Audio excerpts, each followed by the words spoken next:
On Thursday night, during a CNN town hall focused on LGBTQ issues, Democratic presidential candidate Beto O'Rourke was asked whether churches should lose their tax-exempt status if they opposed same-sex marriage.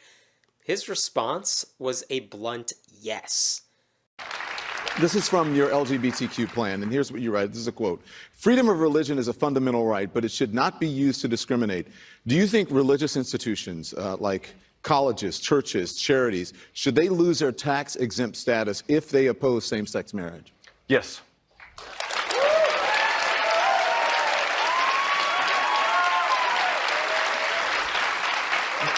There can be no reward, no benefit, no tax break for anyone or any institution, any organization in America that denies the full human rights and the full civil rights of every single one of us. And so as president, we're going to make that a priority, and we are going to stop those who are infringing upon the human rights of our fellow Americans. Not bad, right, Hemant? But I have to tell you, he got this one wrong. Wait, what did you just say? Wrong. Oh, that's it. Get ready for some knuckle sandwich. Friendly Atheist, my butt!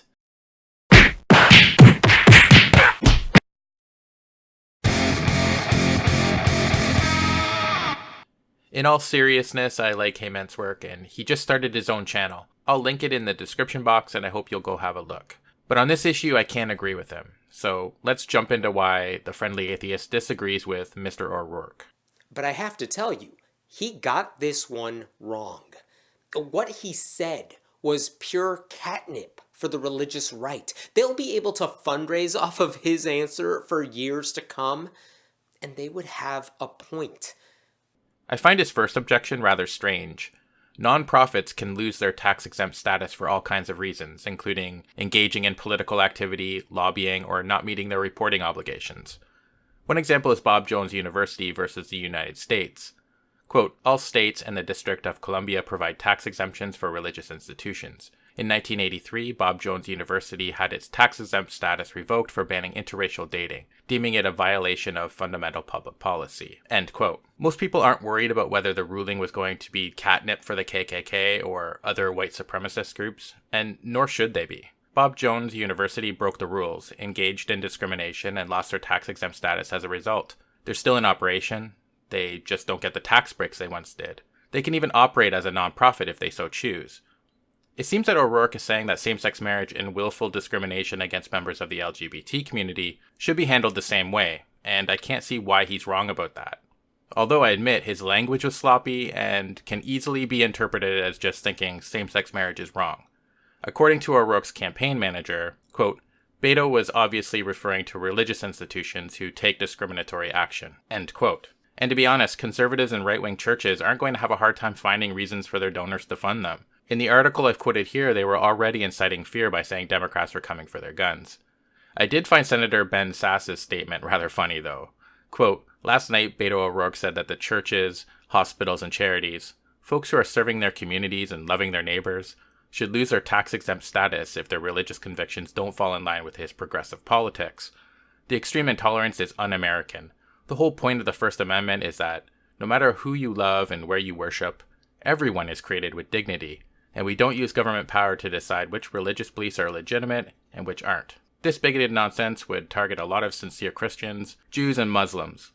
Leaders from both political parties have a duty to flatly condemn this attack on very basic American freedoms, end quote.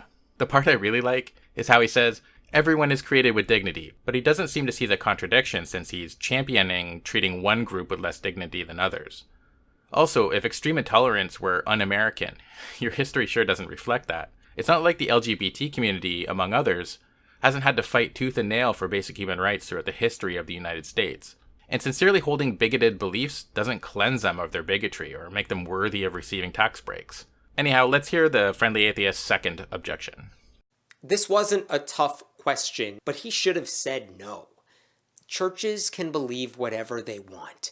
If they want to say the earth is flat and evolution is a hoax and God created Adam and Eve for a reason, they should be allowed to do all of that without being punished by the government.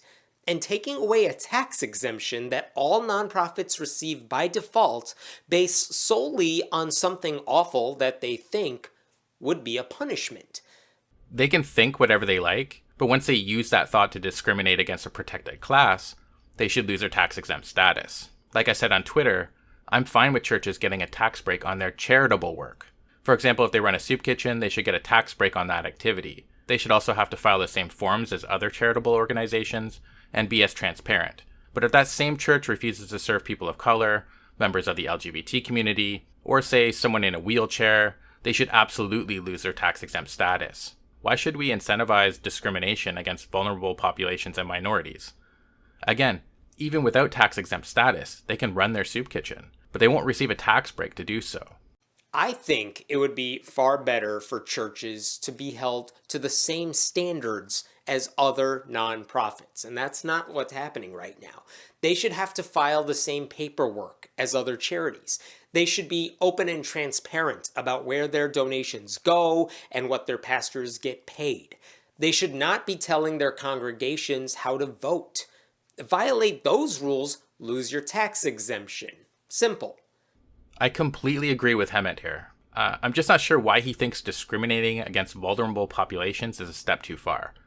If you're okay with them losing their tax-exempt status for telling their congregation who to vote for, why wouldn't you be okay with them losing it for telling them who is worthy of charity, or who should be able to get married? In Canada, for example, you can lose your tax-exempt status for promoting hate and intolerance.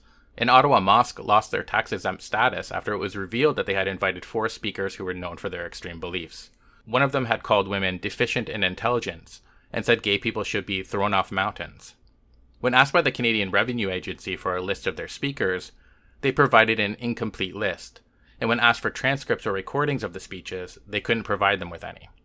The mosque in question can still operate, but it now has to pay taxes like everyone else and no longer receives an HST rebate. Tax-exempt status shouldn't be a given. It's not a right. It has to be earned, and you have to continue to meet the standards required to remain tax-exempt.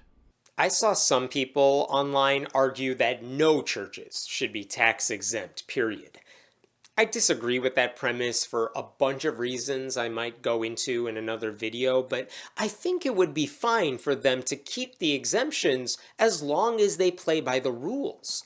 If they did, as they should, we'd be in business. But right now, religious institutions get away with everything.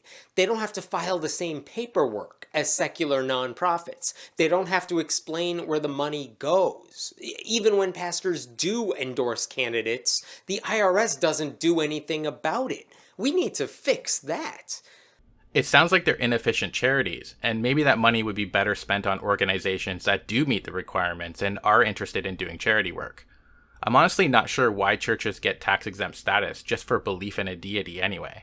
If they're getting tax breaks like a charity, they should have to conform to all the same requirements that secular charities have to abide by. That includes not discriminating against minority groups and vulnerable populations. That also means they have to engage in actual charity work, not just believe in a deity.